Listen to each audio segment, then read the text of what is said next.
I have to deal with people who do not want me to implement the insourcing program that has benefited over 7,000 families and contained contractual costs merely because it was not DA policy. My response to the DA was, then make it your policy. Unfortunately, it is these individuals who have triumphed at yesterday's Federal Council meeting. That is why I have no doubt whatsoever that the collapse of this governance arrangement is a foregone conclusion. It is not in my nature to wait for people to push me. I have lived my life on my terms.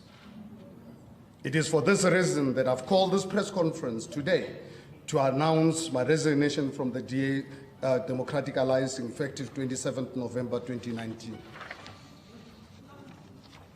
It is on the request of the party leadership that my resignation is held off until this date to afford them the opportunity to identify a new candidate to fill this position. By so doing, I will no longer serve as a Democratic Alliance councillor, and therefore I'm required to resign as Executive Mayor of the City of Johannesburg effective on the same date.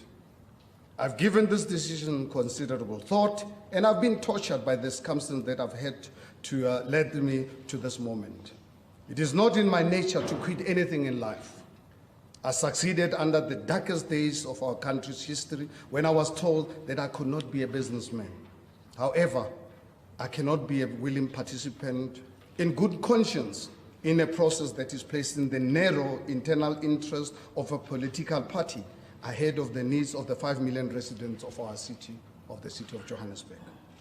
The events of the past few months, and particularly this weekend, have required me to choose between my party and my country. I spent the past 3 years in governing, working tirelessly to rise above party politics in an attempt to unite a broad coalition.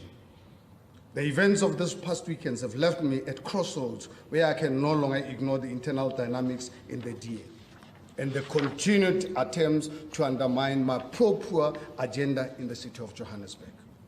I'm now in a position where I'm forced to choose between my party and my country. Ladies and gentlemen, as a patriot, I will always choose my country first.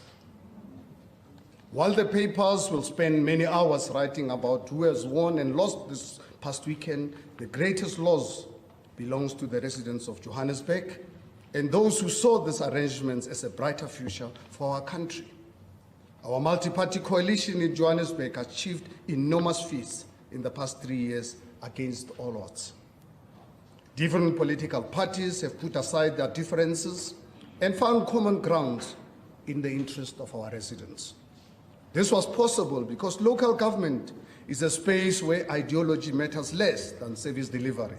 And ultimately, this is what our 5 million residents needed most. I'm also pleased to be leaving the city in a significantly healthier financial position. We ended 2018-2019 financial year with 5.3 billion rands in cash reserves and a sinking fund valued at 2.7 billion rands. This translates into 43 days worth of cash coverage, double the 21 days we closed on in the previous financial year, as all of you are aware.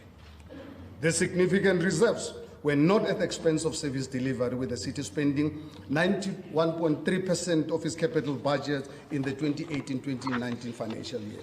I also believe that when the Auditor General releases his report at the end of November, this will result in improved audit outcomes for the City of Johannesburg.